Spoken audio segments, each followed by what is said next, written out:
Alright, let's see what I got at the train show. I know I've been done for a couple of days because I went to the train show. And it was awesome. And I got some cool stuff. I didn't get a lot of stuff. But this time, we're going to see. We're going to see what I got. Big sword. Okay, so let's first check out over here. Here's the big boy that we're going to rebuild. And we figured out that there was a tender problem. And the tender was warped. Plus, the tender was, it's an extruded tube, and it's not easily adaptable to putting a decoder in there. But I found this guy for like nothing. Now this is a big boy tender. Fortunately, we have these parts that are missing, and whoever had this got in here and did some wiring. Like the back end comes off, and there's some wiring and stuff in here. That means someone's already been in there to do that kind of stuff, and so we can do something with this. This is where I want to put the sound decoder, the speakers, and some extra electronics in here. We'll make a little rack system for electronics and use that with the big boy right there. And there's this old tender, which is warped to crap, but we cleaned all the wheels and everything. It's going to be good to go. Big pizza cutters, but hey, code 100. That's what it's for. Now, what else did I get? Oh yeah, you see the secret thing. I'm not going to show you this guy yet. I'm going to show you him in a little bit. Alright, so then I went over to this one table and I picked up these two guys. Okay, so we've got here an Athearn ST9. Yeah, that's quite the paint job, alright. Oh, for sure. But hey, it feels like there is stuff inside. And it feels heavy enough. We don't care. We do this guy, he gets remotored anyways. And I was thinking, I saw something cool. Wouldn't it be cool if I put a GP20 cab on here, kind of like the rebuilt SD4s? That's kind of what I got in mind for this guy. Is a GP20 cab with a sloping low nose. Oh, that'd be nice. So then I got this guy with him, because I got such a deal on these two guys. And this is a Walthers, and it feels like their stuff is in there. I can see the flywheels. We don't care about any of that stuff as long as we've got decent trucks, and looks like we do. So, so there was a lot of these that were done like this that some guy had. Hey, look at this. Cleverly, this is black electrical tape that looks like it's been cut on a Cricut craft cutter. Interesting. But we could do something with that. Yeah, and then this guy might be something. We'll see. I've got something in mind I'm going to show you. So let's just put him over here. Okay, then I got these two as a deal. I got a pair. Okay, what do we have here? So we've got a Trainline -8 40B. Right. Now we have a bunch of these. And I'll tell you why I got these. I wanted to use this one, and here's another one with the wide cab, and this is a -8 40BW. Basically, they're the same. And I wanted to do something very special because I saw something at the show. I'm going to show you in a minute, and I thought there's no way I could ever get it. I thought, but maybe I could scratch build it, and if I use these two, plus I got this guy, they're all these guys. There's something special we could do with these. And we've got a bunch of these over there in the racks. But I got these just for this purpose. And I got a really good deal on them because plus, with those two, I got this. I wasn't really planning to get this. But here's the Revell big boy model. Many years ago I built this and I lost it and it's gone. But it wasn't even $15. I got a special deal on this. And so it's not really a real locomotive, but you know what it does have? It's got a real tender. Just in case our guy over here fails and turns out to be warped also, we got a real tender here. But I was thinking, a friend of mine gave me a Vallejo locomotive detailing set for steam locomotives. I thought, you know what? I've built this before. Maybe I should build it again. It might be kind of cool. We'll think about it. If not, I might take it to the train show in October and let somebody else get it. If everything on the big boy works out, maybe we don't need this one. It'd be fun, but we'll see. Okay, now, getting down to what did we really get at the train show is this. Yeah, you guys see, looking at this box. Ooh, man, feel that box. Oh, yes. All right. Oh, yeah. That is nice. Not only that, let's take the box out of the box. Let's take them out.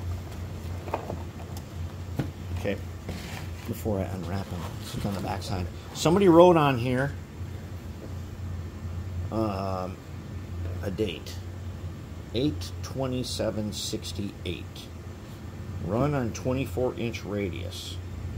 To be painted in Union Pacific colors, numbered as prototype. Well, apparently that never happened. Because what we have in this box. We don't have instructions, but we do have the warranty from 1967 or whenever. We've got this. I have wanted this and wanted it for a very long time, and I didn't think. So I bought these two guys first. Whoops, these two. I bought these two guys before, and I wanted to have one last look before I left the train show. I wanted to let a look at it, and we looked for it, we couldn't find it, and he goes, oh no, did somebody steal it? No, he goes, oh, here it is. And I'm like, just out of curiosity, considering all the other brass locomotives he had there, which were in the $500-600 up to like $1,600, I asked, how much is this? And he says, I'll tell you what, I'm going to give you a deal on it. And I got it for $100. Okay, this makes this the most expensive locomotive I've ever gotten. That RSD-15 comes in second at $94. This is I've never spent more than I spent on this, and I hadn't bought anything for the day, so I had plenty of money left to do this at the last second, and this is what I got. Oh man, can you believe it? Can you see it? Let's look at it. This right here is. Oh, crap. Well, darn it. Okay. Yeah. Good. All right. This is the guy. That's him. This is a U50 in brass. That is a U50. Let's get it where we can actually see it. Okay, that's a U50. Okay, he's dual motor, and he's got BB trucks. So now you know why I got those two locomotives. Because if I had to scratch build, if I did it out of those two 8-8 40Bs, it would be like a U86 or something. And I'm sure we're gonna. I bought them for that purpose. That's why we're gonna do it. But here he is, a brass U50. Beauty. And it's still got the cardboard. It's never been used, and for some reason it's got Katie couplers on it. But in general, this thing has not been used. I mean, there's not a scratch on this brass of any kind. I'm not sure that it's been out of the box more than just testing it one time and putting on Katie couplers, probably sometime in the 80s. Definitely in the 80s, because of those coupler boxes. They didn't have the kind of coupler boxes. So you can see there's two pins in the coupler box. There it is. A U50. We're going to do this guy. And I'm pretty sure we're going to do him red. This has got to be a Midway guy. Has to be. Because that red with the big old number and a big old Midway on it. This thing is a, and then it's a double motor. But look at the top. Okay. This hood is wide enough, and because there's two motors in it, we will probably put back-to-back anti-parallel face ripper motors in this, I think. Now, a single rev one would power this thing easily, but since we've got the room, I think we go, I'm thinking back-to-back anti-parallel face ripper motors.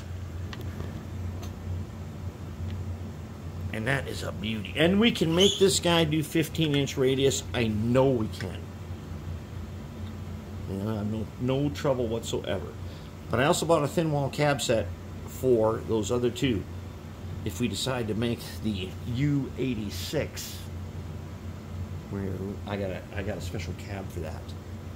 It's kind of like this cab. We'll make this nose. This might be an Oyster Tin Theater nose. Who knows? We'll get to it. But there it is. A U50 score. And it was like unwanted. It sat there all day and no one wanted it.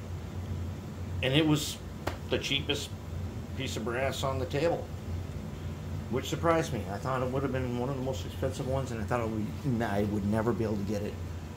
And I got it, and we're gonna make it awesome because the guy who gave me a deal on it, because he gave me such a good deal, he deserves to see this thing done up right, and we're gonna do it right. And it is going to be one of the most amazing locomotives we've ever done. And it's brass, so it's going to be really easy. There it is, the U50. We're going to do that guy right.